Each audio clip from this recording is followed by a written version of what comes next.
Grécia clássica e helenística. Quando falamos esses dois termos, clássico e helenístico, nós estamos nos referindo aos dois últimos momentos da civilização grega, né? O período clássico, que vai do século 6 a.C. ao século 4 a.C., né, é um momento que vai ser marcado por dois eventos que são muito importantes para a civilização grega. Nós vamos ter as guerras greco-pérsicas, que são conflitos que se desenvolveram entre os persas e os gregos, né? Esses eventos eles são principalmente narrados no livro História, do Heródoto, né? E ele vai ser marcado por uma série de batalhas, né? Nós temos a Batalha de Maratona, que vai ser uma batalha caracterizada pela corrida que os gregos realizaram até chegar no lugar onde eles teriam que defender sua civilização, né? Existe a Batalha das Termópilas, né? Aquela batalha que foi comandada principalmente pelos espartanos no Estreito das Termópilas. E aí você vai ter, por exemplo, o filme 300, que retrata bem esse momento, né? Você tem a Batalha Naval de Salamina, onde os gregos eles vão estabelecer também vitória, diferente das Termópilas, que os espartanos são derrotados pelos persas, apesar de resistirem. Depois disso tem a Batalha de Plateia, onde Xerxes vai ser derrotado. E por último, a Paz de Calias, que vai marcar principalmente a expulsão dos persas do Mar Egeu e o estabelecimento de um acordo de paz, né? Justamente garantindo que os gregos saíssem vencedores desse processo, né? Embora depois da guerra que se estabelece entre os gregos e os persas, Atenas, como cidade-estado, vai sair hegemonicamente liderando as cidades gregas. Fato que não foi tão bem aceito pelos espartanos, que perderam parte de sua influência no mundo grego, né? O momento pós-guerra, e principalmente da hegemonia ateniense, é caracterizado principalmente pelo desenvolvimento da democracia. Democracia, que significa o governo do povo, mas que na verdade tem um sentido bem diferente entre a nossa democracia e a democracia grega, né? Então, para a democracia grega, né, era considerado um cidadão apenas homens, filhos de pais atenienses maiores de 21 anos, né? Ou seja, você tem aí a participação apenas dos homens. Diferente da nossa sociedade, em que nós temos na democracia a participação de homens e mulheres, né? Não podia participar da democracia grega nem mulheres, nem estrangeiros, nem escravos, e geralmente os pobres também não participavam, né?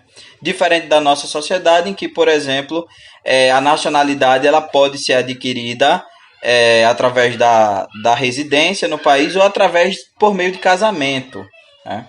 Então, você percebe o quanto essa democracia ateniense ela é xenofóbica, na medida em que ela não autoriza a entrada dos estrangeiros de forma nenhuma, né? As lideranças na democracia ateniense elas são escolhidas entre aqueles que podiam participar da democracia, ou seja, entre os cidadãos atenienses. Na nossa sociedade, isso também, de certa forma, se repete. Por quê? Porque são pessoas que participam, são pessoas que estão ligadas à democracia, ou seja, são pessoas que são cidadãs brasileiras e que podem participar da democracia, que são elegíveis aos cargos políticos, né? No caso grego, esse tipo de democracia é uma democracia direta, ou seja, as demandas da população elas não são levadas a um representante, mas elas são discutidas em praça pública. Já na nossa sociedade, nossa democracia é indireta. Por quê? As nossas demandas elas são dirigidas mediante representantes. Então a gente elege um representante e esse representante ele vai atuar em favor das pautas que estão relacionadas a nós, né? Quando você fala em punições relativas à política e à democracia, você vai ter, no caso ateniense, o ostracismo. O ostracismo é justamente uma pena que é dada a todas as pessoas que se colocam contra o ideal da democracia ateniense. E ele representa a expulsão do cidadão da sociedade ateniense durante um intervalo de 10 anos, né? Depois desses 10 anos, a pessoa pode retornar e ela vai ela assumia novamente o seu papel como cidadão. Na nossa sociedade, nós construímos algumas leis que punem as pessoas que causam malefícios à democracia. Né?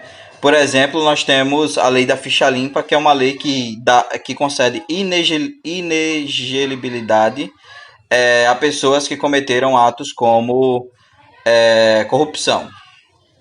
Certo? Esse momento da sociedade ateniense também vai ser marcado pelo apogeu cultural. Né? Você vai ter grande investimento nos campos da filosofia, principalmente com filósofos como Sócrates, Aristóteles e Platão, que estavam aplicando uma racionalidade à forma de pensar o homem e a sociedade. Você tem um desenvolvimento das artes, principalmente voltadas para a arquitetura, né, com suas colunatas, ou seja, colunas, as famosas colunas gregas, as esculturas e os frisos. Né. No campo do teatro, você vai ter nomes como Ésquilo, Sófocles, Eurípides e Aristófanes, que vão atuar num gênero chamado comédia. Né. A comédia dos gregos é diferente da nossa, ela caminha muito mais no sentido de pensar a tragédia, né, a comicidade na tragédia, e eles vão utilizar isso como um elemento cultural. Né.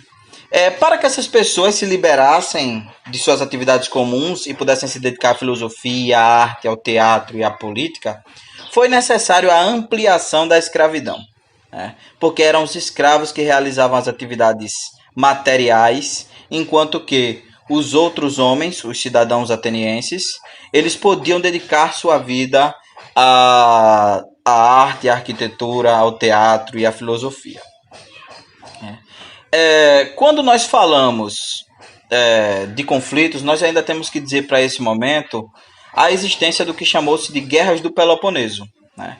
A Guerra do Peloponeso é justamente uma guerra entre Atenas e Esparta, que vai envolver duas ligas, ou seja, vai envolver um conjunto de parcerias. Né? Você tem, de um lado, a Liga de Delos, que vai ser liderada por Atenas, e ela é composta por todas as polis que apoiavam a hegemonia ateniense. Já a Liga do Peloponeso era liderada pela Esparta e era composta pelas polis que questionavam a hegemonia ateniense. Né? Então, quais foram as consequências desse conflito entre esses dois grupos? Né? Você tem Esparta vencendo a guerra e impondo a participação de oligarcas espartanos na política ateniense, né? Mas ao mesmo tempo você vai ter um enfraquecimento dos gregos no geral, porque eles se envolveram em duas guerras quase que na sequência e eles acabam perdendo parte do seu poder bélico. Isso vai abrir margem para o momento helenístico. Né? O momento helenístico é caracterizado principalmente pela conquista da Grécia pelos macedônios, através de um rei chamado Filipe II. Né? Filipe II vai impor seu poderio em toda a Grécia, mas é o filho dele que vai garantir a expansão dos valores gregos para fora do território grego. Né? Alexandre o Grande vai expandir seu império por toda a Europa, vai chegar a atingir a Ásia e o continente africano. Então, basicamente, as conquistas de Alexandre que carregam esse legado cultural grego. Eu trouxe aqui para vocês alguns mapas. Né? O primeiro mapa demonstra aí, dentro da linha azul, a civilização grega antes da hegemonia macedônia, né? Na figura de Alexandre o Grande. O segundo mapa mostra aí onde está o Império Macedônio antes de sua expansão, o primeiro momento em que ele vai começar a se entrar em conflito com os gregos. E aí você tem, no terceiro mapa, um quadro de expansão marcado pelas setas em vermelho. Então é possível ver como Alexandre sai da Grécia, atravessa parte da Europa, chega ao continente asiático, assim como impõe seu poder na direção da África, conquistando o Egito. Agora é hora da gente praticar.